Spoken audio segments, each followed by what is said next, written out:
Angela, welcome to the podcast. Thanks for having me here.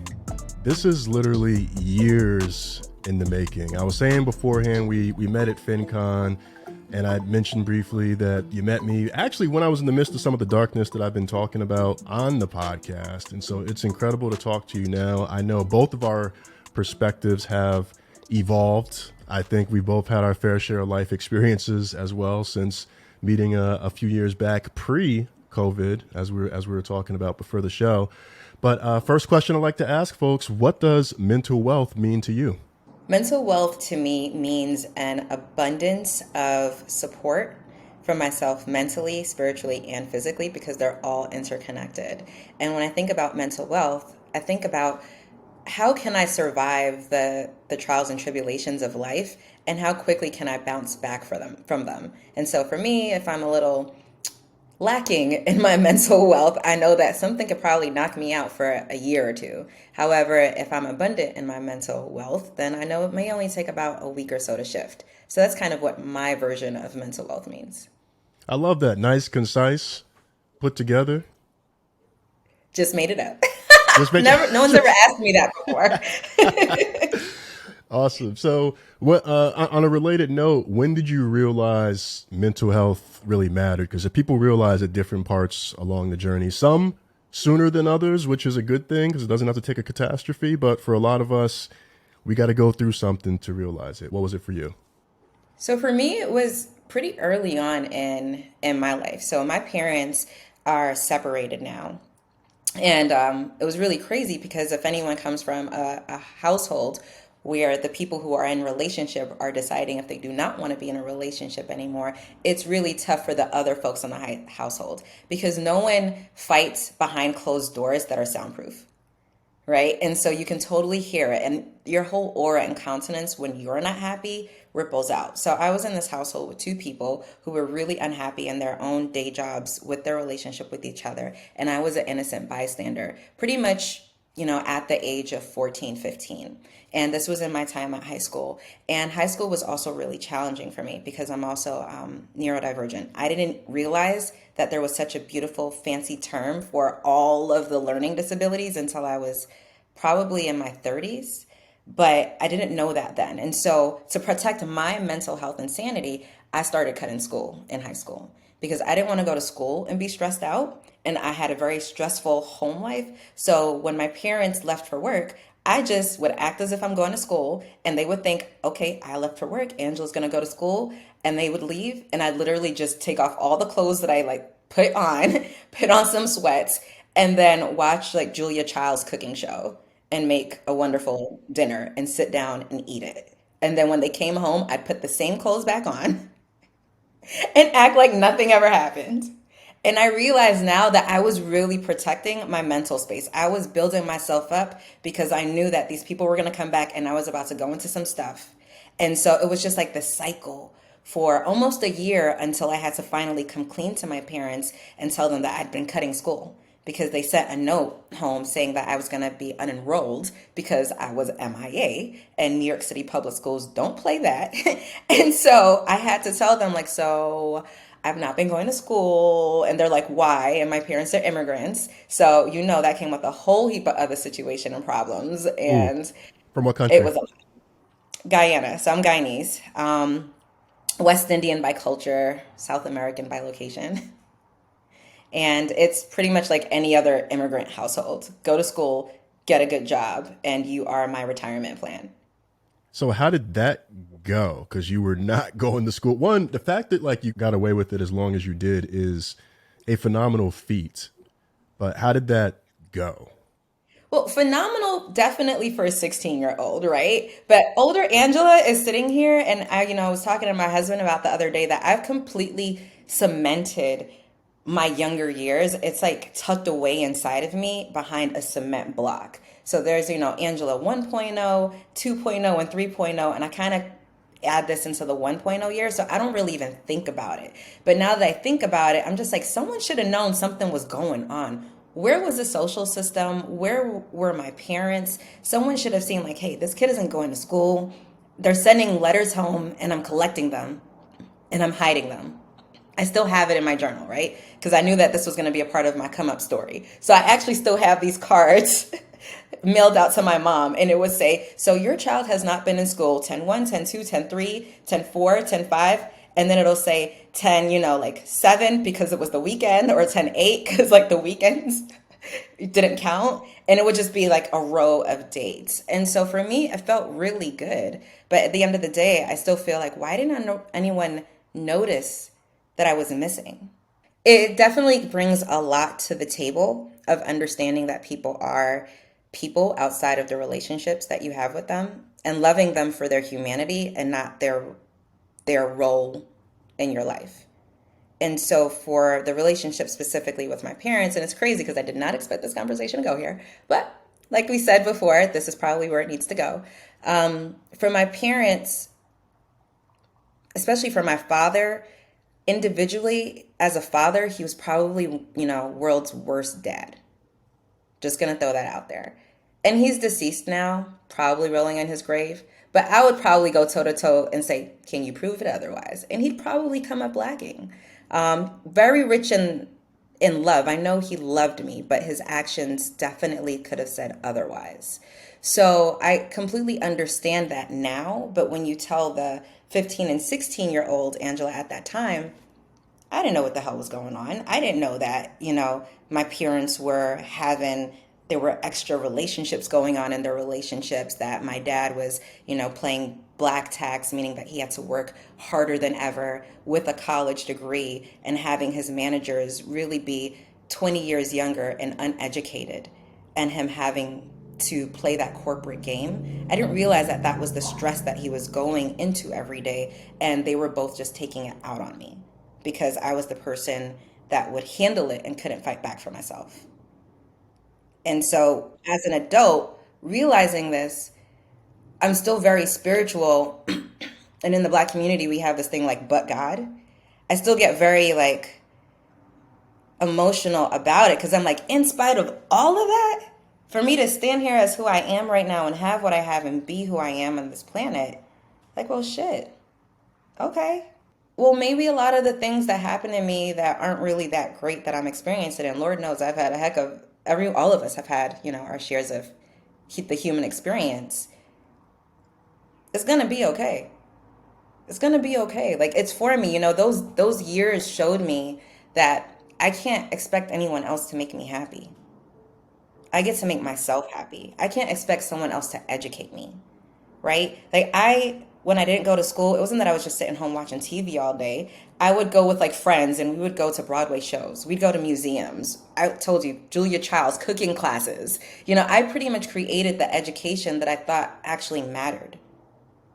And so from that experience, I'm like, I can do it. I don't have to wait for other people to give me opportunity. I can create it and make it. And yes, there will be a cost. Well, how everything has a cost. I'm gonna be all right. Yeah. So when are you having this realization? Because I'm listening to you and I'm seeing you speak about this so calmly, and it sounds like you're really at peace. And a lot of times to be at peace, you got to get through the grieving, the forgiveness, that type of thing. Now, whether you're putting on an act, I don't know. You sound really at peace with this. Okay, full transparency. I had a Reiki session yesterday, so I'm hella at peace right now. I'm just gonna throw that out Yo, there. that's Like, part of mental health, though, or mental wealth, right? That's part of it. That's part of taking care of self. it is. But, and I even remember when I said earlier that it's my response time that helps me understand how I am doing with my mental wealth. Well, there were times when I had these realizations, because self growth and realizations and actualization happens in an onion, right? Or a spiral staircase. You're going to hit the same realizations multiple times over a lifetime because you're going to get different angles of the same situation that happened, right? And so it's going to hit you different times. And so the first time I had that realization about, growing up and being abused and neglected and all those things probably happened when I was going away to college, right? And realizing that when, my parents or my dad didn't go to my high school graduation because he didn't care for the college I went to, and realizing that, what, this man probably just doesn't care, because even though I didn't have the grades you expected me to, I'm still doing something that's typically really hard for the people around me. You know, I grew up in Queens, New York. The high school dropout rate was really, really high. And so the fact that I stopped going to school and now am graduating on time with an advanced degree, that's huge. And it still wasn't enough. So that was the probably the first time I realized like, oh shit, if I'm never going to be enough for you, I'm going to have to realize how to be enough for myself. And that was hard. Having your parents not go to a graduation just because I didn't go to like a better school, it's so painful. Even though all the other people that were there, my mom, my friends, you know, when that one person you want to be there isn't, it makes you want to cry. So that took, you know, a couple years to work through. And then I realized it again when I got married. And anyone who is married or in a very intense relationship, you realize, like, oh crap, there's this download of things where the love that you were hoping to get in your childhood, somehow in my head and in a lot of our heads, we expected to get it from the person we marry or the person that we're committed to for a while. Because you said you're Bingo. going to love me. So this person who I was born out of, you know, didn't love me the way I deserved to or wanted to. So I'm just going to expect that you're going to do that. I'm pretty sure no one has a conversation about this. This is like just No, a download that's subconsciously running, right? no one And talks when you're about in this. it, In a therapist's office, they might talk about it. yes, in a therapist's office, of course. But you know, this is also the gift of hindsight. But when I was, you know, when I first got married, the first 6 months to a year, you know, my husband and I straight tell people it was rough. I mean, really bad. And I was just thinking to myself, Angela in the past, I have to trust Angela in the past. Because I don't understand why Angela in the past would marry a person like this. I'm just Hmm. gonna have to trust that I'm just amazingly awesome in making a decision. I'm just gonna have to honor that decision and expect that Angela in the past knew what the frick she was doing. And this is actually Yeah. how I treat all my decisions. Like, if I don't like the situation I'm in right now, it's because of something I did in the past, and I'm gonna just have to trust, just as I'm trusting in this moment right now that I'm having this conversation with you and all the things that I have on my plate, that I'm doing the best that I can do with the information I have is going to be okay. So that's what got me out of these situations every time I realized the downloads. Hell, I had a download last week, you know, about the abuse that I had with my father. And it is hard. I'm still processing it because I am realizing that I don't enjoy being wrong and I never want to get in trouble because when I got in trouble, I was physically abused. Mm. And so it scares the crap out of me to think if I'm going to get in trouble. So old Angela didn't care about trouble. I got my licks, I got my beatings. I was like, whatever. Grown up Angela, no, you can't put your hands on my body. So I go back to that visceral fear of shit. I can't be in trouble. Like, this business got to work. This thing got to work. Me as a mother has to work. Me and my fitness has to work. Because if it Mm. doesn't work, I'm going to get in trouble and that's going to be really bad. And I'm in it. Like, I just realized last week a whole heap of memories that I suppressed. And Yeah. I'm using my awareness that I've used and have gotten and new tools from therapy and all this stuff to work through this in this very moment. Right. And even as I say it, I still want to cry because it's so raw. Yeah. Yeah. One, I appreciate the level of vulnerability and sharing all of this detail. And I just know a lot of people can relate to this in different ways. Everyone has different situations, but I think that they can relate to what you're sharing, and that, like, you know, for some people it's feeling like they were bad. You know, that was my thing. You're bad. Everything makes you bad. You mentioned the I'm going to be in trouble, and it even makes me think about the high achiever. And, you know, that comes up in folks like us, and I'm listening, and I'm like, is this your high achiever origin story? It is the origin story. I love superheroes. So I love that you said origin story. I think it is. I think it was created the moment I decided that I'm gonna be my own cheerleader and I'm gonna prove everyone wrong and I'm going to show them that I can be, you know, like the prodigal child. And the high achievement, the need to high achieve, I think it's a relationship that we all as high achievers need to contend with is a losing battle.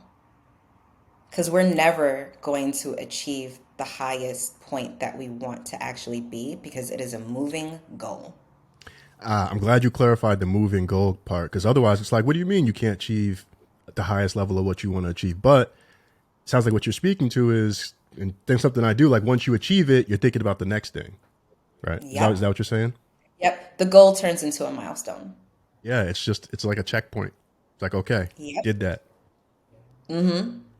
On to the Yeah, next. And as a result, by our nature, we'll never be enough because our makes goals sense. aren't actually goals, they're milestones.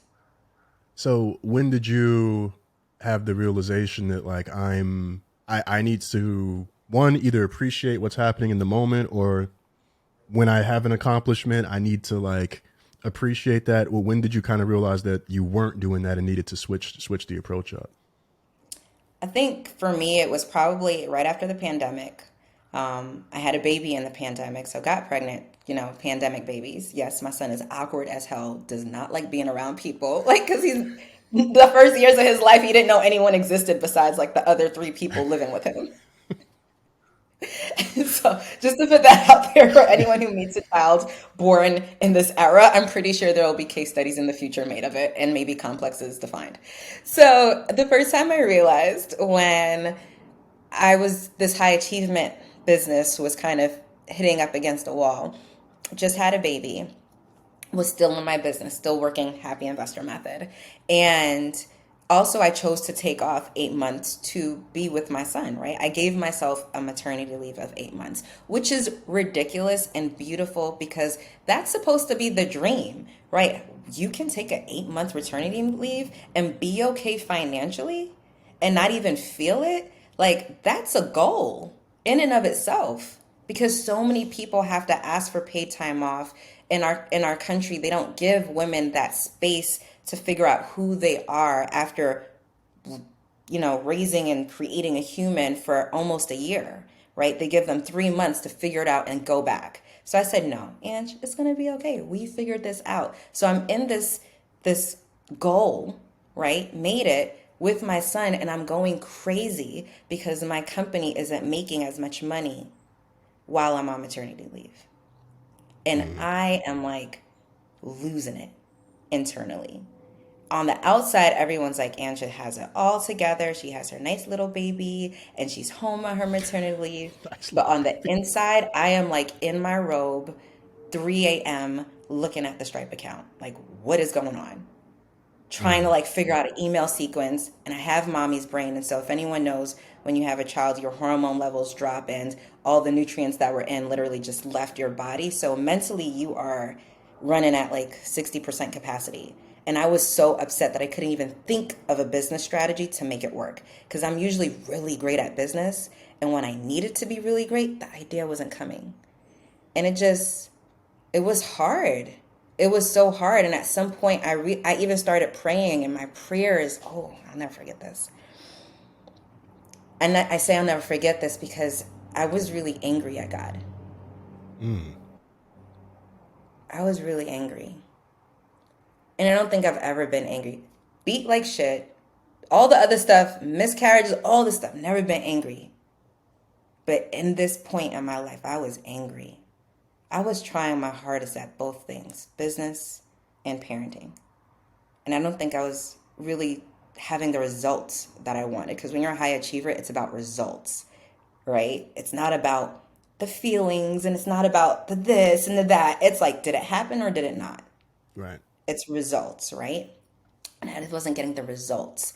And I actually told my husband one day, and I was just like, I'm just angry at God. And he was like, oh, how dare you say that? Like, and you're still alive. Like, like he looked Did he took step two away steps from away, you? like He stepped away. just in case a lightning bolt, like, That's what I was thinking. this man literally stepped away from me. Like he was like, um, I'm not even gonna ask you what you said, like, because it's so blasphemous. Yeah. And I was just like, I'm trying and nothing is working. Nothing is working, and I'm trying so hard. What the hell? What the hell? Why is everyone else making money and I'm not making money? Why does everyone else seem happy and I'm not happy? I don't understand. What have I done to deserve this? Ego, in hindsight, totally ego. I still honor myself in the moment because it was real and the emotions that came up were my emotions. Mm-hmm. But you couldn't tell me nothing about ego then because I would have been like showing you receipts like I did this, and this, and this, and this, and this is what's here. So that I think was probably a really big come to Jesus moment about this complex of being a high achiever. And what I realized in that time and in that season was there really wasn't much gratitude present. And there really wasn't much compassion present for myself either. And I realized that the compassion that I didn't have growing up, or the compassion that I didn't have on the outside, was nothing compared to the lack of compassion I was showing myself. Wow. So at that point, I just shut the business down. I was Like like, just well, stopped working. Just I was like, F it. If I'm trying and it ain't working, well, why are we trying? no, no. I know. I got you. You were like, fuck it. I got you. Yes. Yeah. There we go. Thank you for that. Yes. I was like, fuck it. If it ain't going to work, well, why the hell am I going to try? Which is exactly what I did. And that's a response that comes up for me every couple of years. That's what happened that also made me stop going to school when I was in high school. I worked really hard, AP classes, got 85 straight down in AP classes in high school. And I took it to my dad. He looked at it and was like, I did not come to this country for mediocre. Mm. And then just dropped the report card on the floor and walked away. That like really happened. That's not. That's wow. Oh, no, that's for real. For real, for real. And I was devastated because I worked my ass off. Most people get 65s in AP classes, and I had an 85. And he was so out for the 100, the high achiever, that this is what I came to this country for, that you were going to prove everybody wrong about me. That's what his thing was, that I'm going to show the world that I can still create, perfect things, even though my life isn't perfect. And I'm going to That shove is it into deep. this person, which is what parents do. That's what they do to their children, innocent bystanders. And so at that point, I was like, well, fuck it. If me trying isn't good enough, well, why am I trying? I might as well enjoy my life. Hence the Angela not going to school and watching Julia Childs every day. Right? And then it came back up again in this moment, just a couple of years ago, post pandemic. Angela trying hard enough. Results aren't there. Well, fuck it. Why am I trying so hard? I could be out here living my best life. And that's what I did. I have a 2021 hindsight board that I look at of everything. It's like a vision board in reverse. And so on the other side of it is my vision board for 2021 that I made in January. And the side that I display is the December 2021 of, well, how did this all shake out? And it's a beautiful hindsight board because that would be the vision that I would have had. And all the things that I wanted still happened, even though I didn't need them to happen. I mean, the money, because we had investments, they actually grew. Like it was the first time where I got to see that I'm so much more than all the things I said I thought I was, that I needed to make me me. No, I'm just giving you the space. I'm like you're on fire with it right now, and because like it, I just resonate like with so much of it personally. But it's not about me today. It is about you. But you started to talk about investing a little bit, which the happy investor method. I know I for sure want to talk about that. In fact, we're going to talk about that right now to get into that a bit, like what this business is that wasn't making the money that needed to be making the money that you then said, I'm going to chill out before you got back into making the money. Yeah. If anyone who's listening to this knows the road of entrepreneurship, it is probably the most challenging and rewarding relationship of your life. At least it is for me. Because you're creating something, and even as a parent, right? And I say this now because my kids are under 5, so I'm sure there are older parents who might be listening to this like, girl, you have no idea about what challenging relationship of creating something in your life will be like. And just think about what our parents have said to us in terms of like, oh, you'll see, Like, being a parent is tough. But I think being an entrepreneur is exceptionally hard because so much of what you create, you're the creator. And I imagine maybe this is what maybe, God might feel like to a very, very tiny, tiny, tiny extent. But you create something, you don't really have control over what happens. And you try to control it. And so I created the happy investor method to show people how to invest in the stock market passively. My true goal behind it, and one of the reasons why it says happy before investor, is because my goal is to show people how to be happy above all. And I do think having more money and access to money supports that. And the real reason behind the reason is I want people to have so much money, more than enough than they need, so that they can figure out the reason why they were created and do it. What is your purpose and do it? That is a very luxurious conversation to have if you do not have a substantial amount of wealth that will always be there. Because once you start thinking about, can I pay my bills? Can I put this person through college? Am I okay in my old age? You're always going to be on the wheel of money and chasing and acquiring wealth. If you get it to a point where it's automated and it's just always there, well, now what do you do with your life? I guess we get to figure that out. So that's actually the reason behind the reason of the happy investor method. And when people, it's so funny because on the outside, you're like, oh, Ange teaches investing classes. But when you talk to my clients and my students, like once you come inside my house and I close that door, oh, we finna get into some stuff. Right? Because that's just who I am. That's my purpose. There isn't a person that steps into my space that isn't left in query about their own existence or empowered to do something about what they want. And Yeah. so in the container that's surrounded by the conversation of wealth, because my goal of always is like, how do we get you to have enough so you can figure out that you are enough, is always that. And so with the company, what we do is we teach investment classes, but we teach things on like how do you create wealth in a way that feels good to you, in a way that is sustainable, and in a way that allows you to buy additional wealth and in other investments. So for me, because of my business and my investments, just in my short time here on earth, and I say short because I know nothing's guaranteed, but I'm pretty sure I'm not even halfway there yet, right?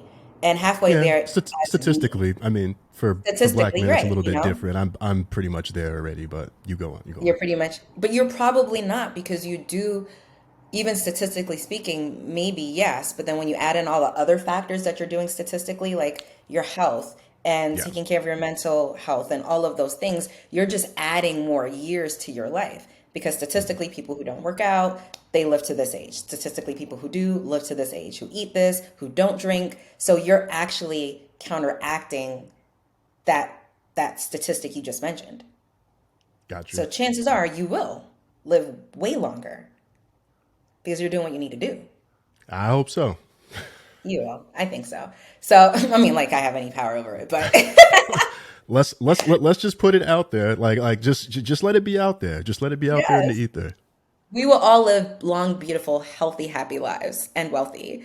And so, and this is for anyone whose ears hear it. So that's the thing, right? Everything I do is steeped with like yogi stuff, and SaaS and all of this. And so understanding how to stack wealth. And what I was saying was because of my business and businesses, I've had a couple up until this point, and investing the money that I earned, whether it was from a job or a business, within my lifetime so far on this planet, I have jumped about 6 economic classes, right? Mm, From being really, really in poverty to low income to like to even just getting to high low income to low middle class to regular middle class to high middle class to high net worth. Really, so many brackets have been jumped that typically take generations. And it only happened because of investing, because I figured out how to have this money make money without me having to do it. And so that's what I teach. I teach folks, okay, we do our investments. 20% is cool, but I'm not here for that. I'm actually here for like 1,000%. And hell yeah, it's bold, but I'm a high achiever. And maybe I won't get to 1,000, but you're damn skippy, I'm gonna get to 80. And I'm okay with Yes. that too. 80% return, hell mother effing yes. But that Yes. happens because I'm going for like 1,000. And yes, a part of me is like, damn, I only made 80%. I actually have investments where I'm like, damn it, it's only 85%. And I'm looking at the, I have some that are like 375%. And I'm like, yes. Okay, we just need a little bit more, And so that's high achiever working in a good direction. Yeah, it's serving you in that context. Yeah, and so it still serves, and it serves my clients too, because when they start, they're like, oh, my advisor said that, 10% is really good. And I'm like, Trick, you could have just put that in Apple and you'd have made 240%. So what they telling you right now? Right? And they're like, oh, okay. And I'm like, so let's get to work. Let's create something. Let's build something. And it gets fun. And so that's what the company does. And I love the company. And even though I'm talking about, my mental struggles with being an entrepreneur and doing all of it, this company not only has it afforded me to be the Ange I could be, right? Taking time off to be my family. I get paid to help people, but the people who actually do what I tell them to do, they get paid for existing. Wow. And Yeah. that's what's up because I think collectively we're going to shift the planet. When our money isn't tied to like icky things and we get to put our dollars in things that matter, well, hell, the more money you get, the more money you're going to give to the causes that you believe in. That's how we create the world we want to see. So Yeah. I love being in that conversation. I never tell anyone the conversation ends at purchasing a stock. Oh, that's just to get you into the conversation. Yeah, it's I mean you've heard money is a tool, which I very Hmm. much believe. I was thinking about my experience. Now, granted, it wasn't from investing, but I was able to take a mental health leave last year that was like paid through work. And I did think to myself, I'm like, man, like if I didn't have this, like if I didn't have access to this, I wouldn't have been able to create this space for self. I wouldn't have been able to come to the realizations I needed to come to. And I wouldn't be able to say, like, here's what I want to do, here's what I want to accomplish. It's not actually the job that is the source of my problems. It is this stuff that I haven't addressed, and I'm not able to do that, or even the track and field stuff. I'm not able to do that without money.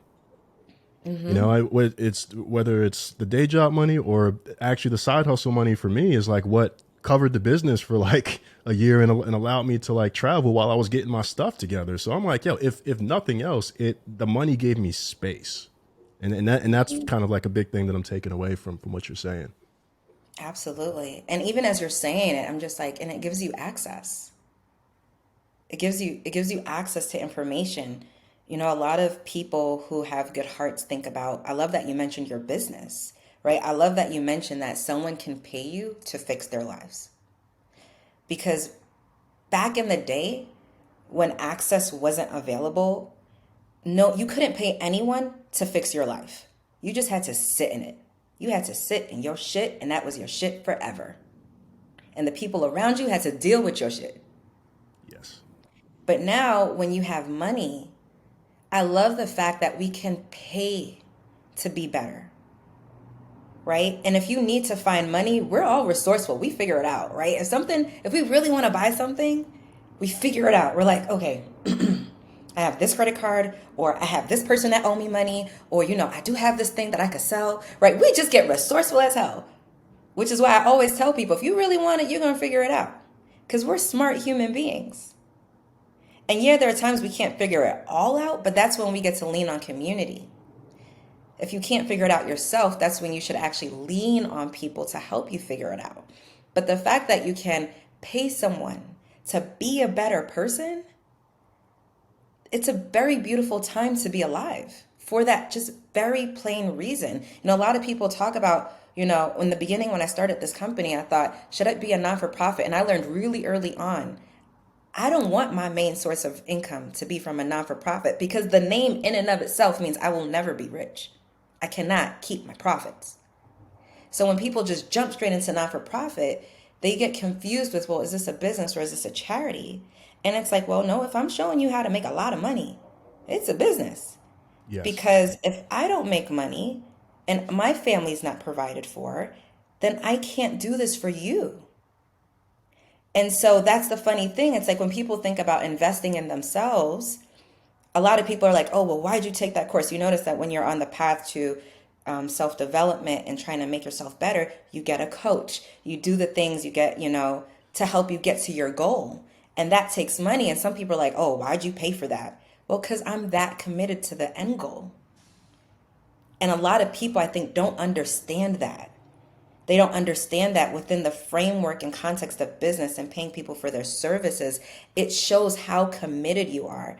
I just recently did a audio training from my community on my most costly investor mistakes. No, my most costly entrepreneurial mistakes. The next release of it is going to be my most costly investor mistakes, right? But I did entrepreneurial mistakes first. And it was like $4.6 million when I quantified the value of my mistakes. It wasn't actually that. It was up there though. But the value of it was 4.6 million. And I'm okay with that because that just showed me I'm $4.6 million committed to the angel of the future, who I know is going to be a billionaire, drop in the Yeah. ocean of water. Yeah, but and the other thing is you've got the vision though. That's the thing. Like you like understanding your values, knowing what you want for yourself, knowing what you want for the future, knowing how you want to impact people, knowing how not having what you need impacts your ability to impact others in the way that they may need.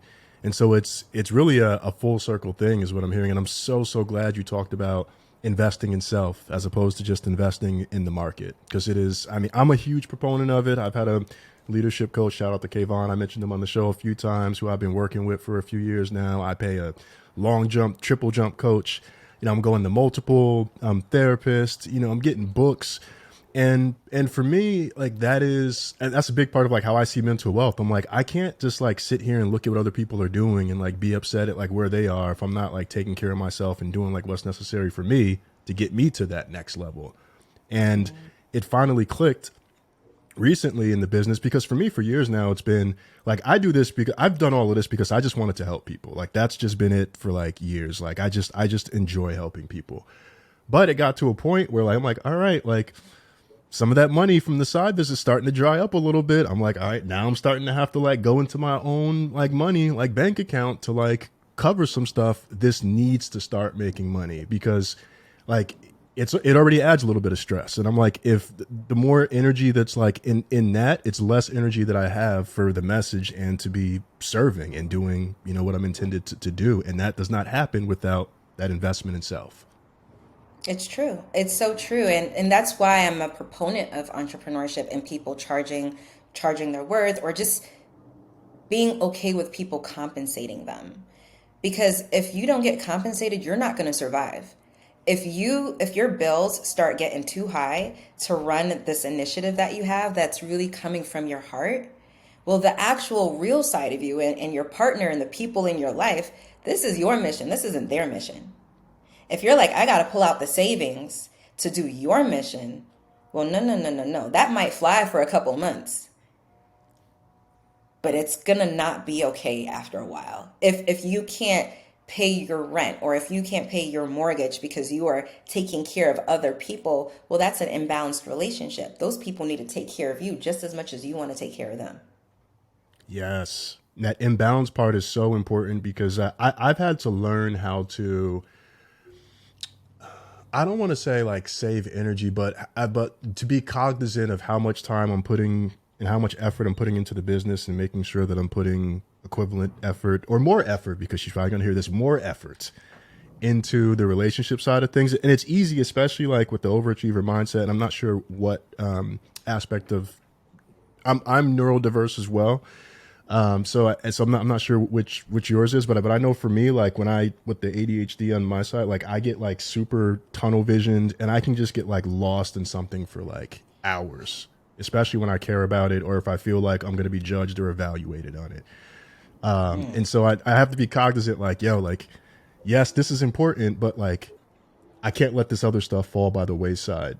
And I feel like a lot of times we as overachievers do that, or we have the propensity to do that. We do. And I think it's a good problem because that means you're driven, right? And you're focused, which Lord knows if you have ADHD, and I do too, that's just a whole other thing to just get to the point where you're focused and in that zone.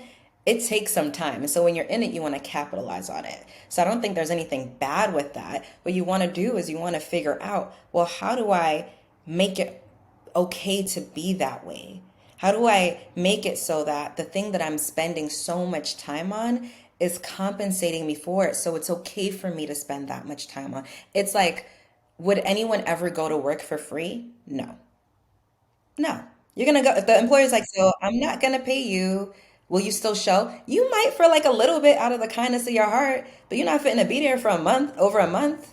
If that, your face, if that, right? And so all this to say is another point I want to make in regards to thinking about this in a way that could be more digestible or resonate more is the people that are listening to you, the people that saying like, wow, I look up to that person. I look up to Rich. He's a leader in this field. They are waiting for the opportunity to work with you. They are saying, wow, if this is what you can do in like a podcast, or if you're listening to this and you're an influencer and you have some form of influence, and it doesn't have to be millions or even thousands of people, it could just even be like a dozen, doesn't matter. You have something of value. People would love to make an intentional relationship with you. Intentional, meaning that I have paid you for a service, which means you are going to show up for me.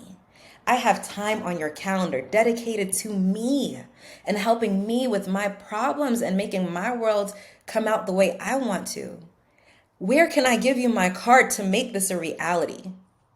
Where do I enter it and when can we schedule our first meeting? And so to me, and this is a really evolved way of thinking, to me, as business owners or entrepreneurs or hobbyists who have something that people are willing to pay for because you can help them, you are really at a disservice.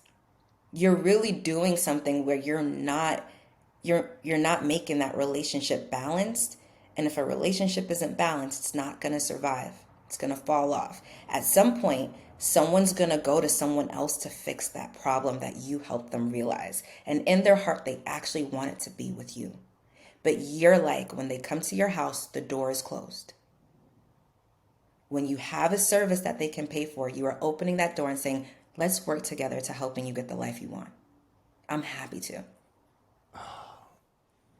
Yeah, I feel so inspired, motivated right now. And I have been saying for these last few episodes that I feel like I'm having these conversations right when I'm supposed to. Like, I feel like everyone who I come on the show is like my guide in some way. They help me realize like something else.